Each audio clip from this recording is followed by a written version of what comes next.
In this video, I'm going to show you how to add keyframes to CapCut PC. So what you want to do is, of course, have in some video inside your CapCut, the desktop, so PC version. And then what you want to do is select the video and go over here to where it says video. And alternatively, of course, you can do this with audio as well, but we're going to do it with video right now since it's the exact same process. And then depending on what you want to keyframe, this is how you do it. So let's say you want to keyframe the scale or the position, the rotation, blend, and stuff like that. Let's say we're going to do it with the scale right now. So in case I want, let's say, this part of the video scaled, you want to simply just move over to the part of the video and then select the first keyframe. There we go.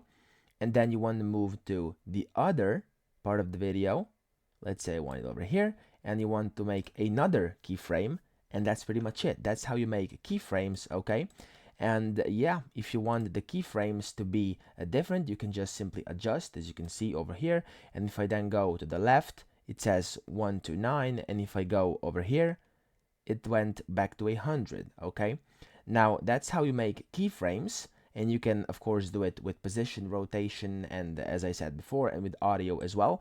And yeah, just simply move from one keyframe to the other, and then change this.